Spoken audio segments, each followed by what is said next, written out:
Hey everybody, this is Dr. Venners. I want to welcome you again to this quick 5-week summer course of United States history since 1877. We have so much to do in such a short period of time, so let's get down to it. This is a video introduction to week 1, which we're calling the big picture. If you've noticed anything about the readings for this week so far, then I think what might have stood out for you is that we're not exactly starting in chronological order. You think of a history class usually as being, well, you start at the beginning of whatever the time period is that you're considering, and you go all the way up to the end of that time period. Well, here we're going to kind of reverse things, and we're going to start both like right this second and a very long time ago, like a gajillion years ago, and there's reasons for that. Before I tell you a little bit about the readings for this week and orient you to what we're about to do, let's take another step back, and I want to tell you just a little bit about the study of history. What is history? Maybe the place to start to explain what history is to say a couple things that it is not. So, for one thing, the study of history is not just a list of all the things that ever happened. It's also not just simple memory, right? Like my memory or your memory of things that happened. That can be incomplete or faulty or tied up with emotions.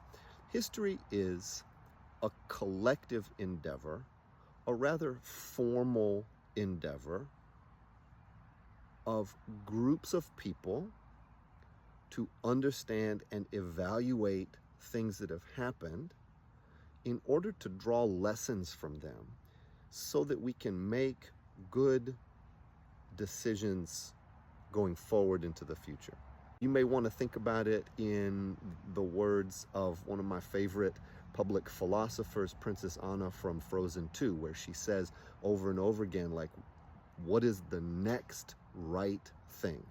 We study history so that we can have a better idea of what the next right thing is to do in our individual lives and in our collective lives. Now, it used to be that the historical profession was the province of professors who were speaking to each other across universities, and professors publish, do research in the archives and publish works primarily for each other. And then, gradually the historical understanding, is filtered through curricula for the general public and so forth.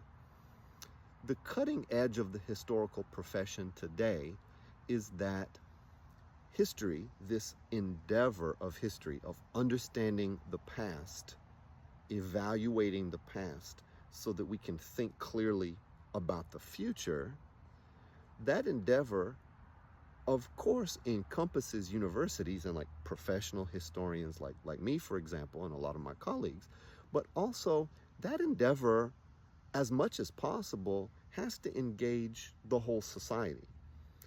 Everybody has to, as much as possible, be engaged in this endeavor of critically evaluating the past so that we can decide what kind of society we have been and are and want to be in the future. And as I said in my introduction, that's really the idea of public history.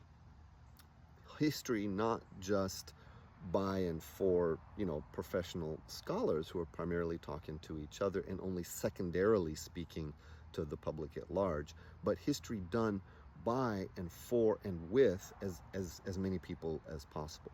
Professional historians, of course, but also just regular folk who are interested in building the best kind of society that we can.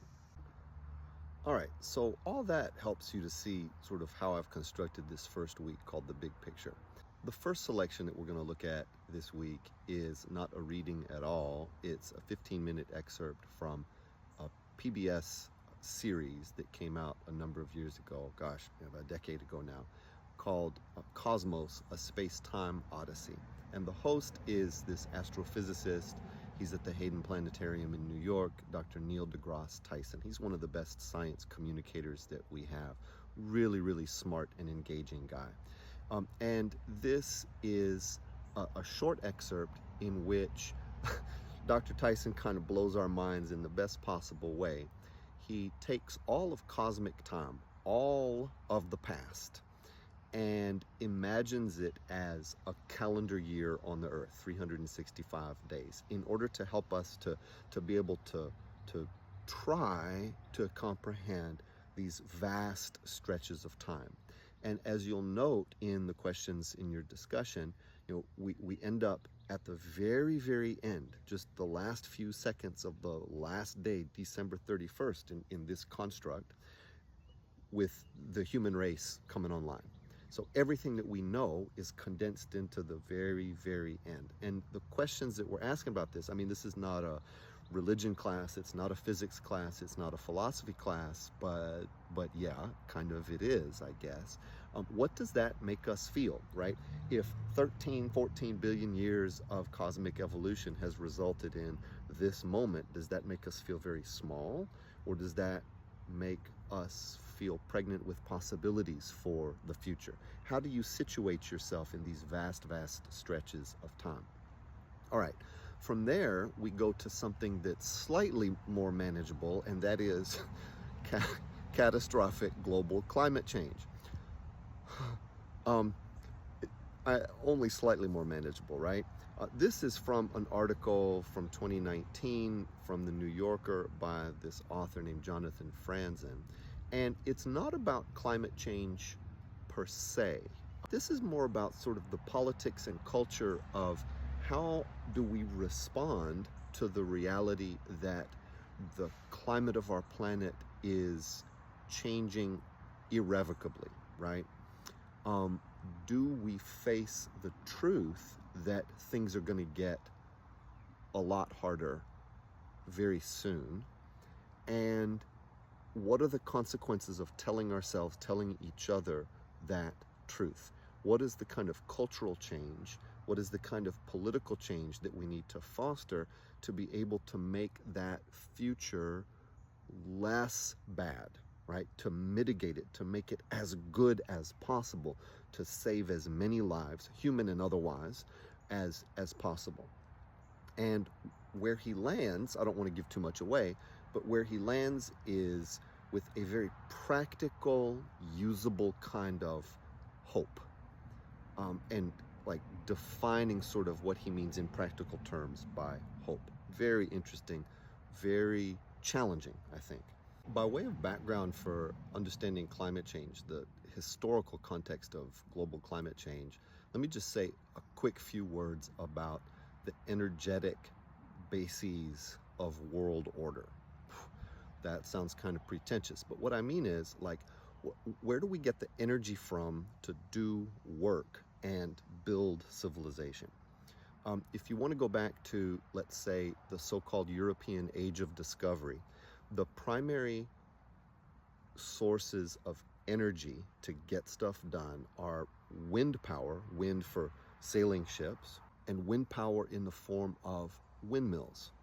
Windmills that in the 1500s, 1600s, 1700s primarily powered sugar mills in Brazil and the West Indies, which of course brings us to the second main source of energy in that era, if you will, in the colonial era, and that is forced, massed human muscle power. That is slavery, right?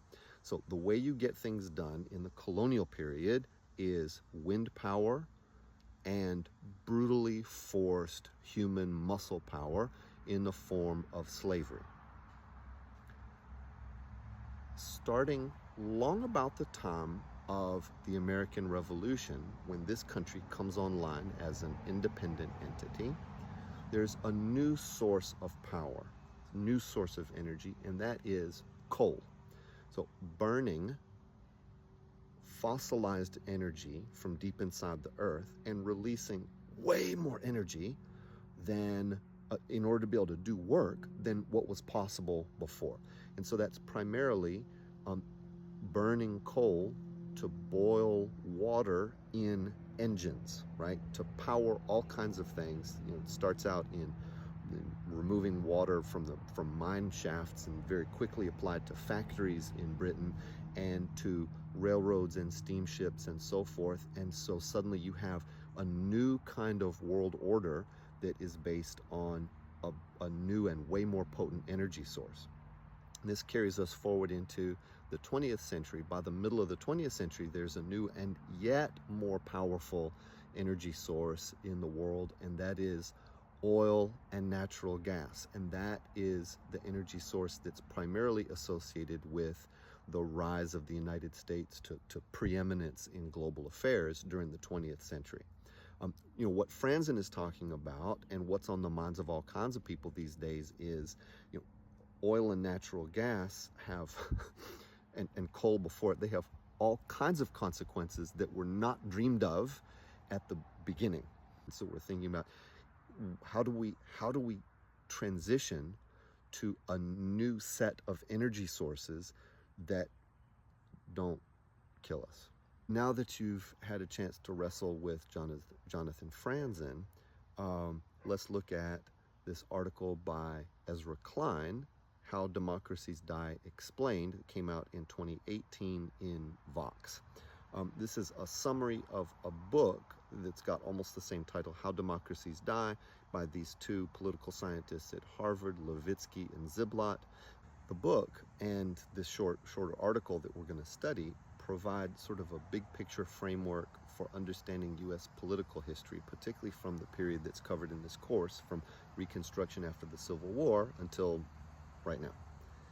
And pay particular attention to their argument about how this period from, say, 1877, the end of Reconstruction, to 1968-ish, the so-called golden age of American politics, was actually formed on the basis, this flourishing of American politics was on the basis of racial exclusion. Pay attention to how they construct this argument, and particularly to the sequence of events that they describe after 1877. And also pay attention to their description of, how democracy is undermined in the early 21st century. All right, with this broad framework for understanding U.S. political history from How Democracies Die Explained, then you turn your attention to this speech by the then director of the FBI, Robert Mueller, in 2011. It's a speech that, since I first became aware of it just a couple of years ago, I've thought of as the Iron Triangles speech. So this predates the emergence of Donald Trump as a political figure, and it predates the emergence of Russia, the Russian Federation, as a contemporary aggressor against the United States and its European allies and the so-called liberal world order. The idea of the Iron Triangles, as Mueller puts it, is very helpful for explaining our current circumstances, both domestically and internationally. The questions that I'd like you to contemplate once you get to the end of it and sort of understand his argument is, okay, well, what happens if the Iron Triangles, these so-called Iron Triangles, capture the machinery of a whole government, a whole country, or a number of countries in the world? And a second question, this is 2011, right? Seems like such a long time ago. What happens if these so-called Iron Triangles learn how to manipulate social media for their particular ends? Right, yes, that's foreshadowing. Okay, so then once you've done the Iron Triangle speech, and that's the first of our primary historical documents. That is, not looking just at the way scholars evaluate the past, right? Not just scholarly interpretation, but also like us in this class learning some of the process of history by going back to the documents themselves, going back to the evidence from the past and learning how to evaluate it ourselves in order to make sense out of it. We'll use many more primary documents in this course as we go forward. Mueller's speech is the first one. Once you've done that, then I want you to go to the last chapter of the textbook, chapter 28, called A Divided Nation. And this last chapter we're reading it first, but it's to help us get an idea of sort of where are we, broadly speaking, how did we get up to this, current moment, and then we're going to go back and start in the 1870s and come forward. This chapter takes us from it's the early 21st century. Okay, so it starts about 2004 in the second term of George W. Bush. Hurricane Katrina, the debacles of Iraq and Afghanistan and their consequences in the world and in the United States, up through the Obama presidency, and then the election of 2016, the Trump presidency, and it takes us all the way to January 6, 2021, and the inauguration of President Biden, and then it stops there, right? This is the latest edition of this textbook, but it doesn't take us through, for example, the rest of the COVID pandemic. It doesn't take us through landmark legislation in President Biden's first couple years of office. It doesn't include the Russian full-scale invasion of Ukraine that started in February 2022. And it doesn't take us through, importantly, the Senate Intelligence Committee investigation into the 2016 election. It doesn't take us through the January 6th hearings that took place in the House of Representatives in 2022. And obviously it doesn't get us down to this very moment when we're headed towards a very important election this November. So it takes us pretty close to where we are, but you are going to have to fill in some of the blanks yourself. Okay. This is a lot of work for the first week. It is not light reading. I'm okay with that, right? These are hot times that we live in. We have to be equipped to know what's happening around us. Hot tip from those who study the rise of authoritarian regimes in the past, those who study the rise of fascism in the 20th century and in the 21st century. Feeling like the present is chaotic, being fed a diet of chaos and confusion in the media is a technique that fascists use to make it easier for them to take power. History, not an endless flood of events, not just memory that can be all tied up in emotion of one kind or another, but historical thinking, having the tools to evaluate the past so that we can understand something about what's happening right now, and we can take kind of a long view. We can take a calmer view of things, a wiser view of things, so that we know what kind of individual and collective decisions might be the best now going forward. This is a tool, a set of intellectual tools that we need to get good at in order to be responsible citizens right now. There is no better time for y'all to be taking this class than right now. So this is just week one. There is more to come. Dig in. I will see you in the group discussions, and looking forward to talking about all of this some more.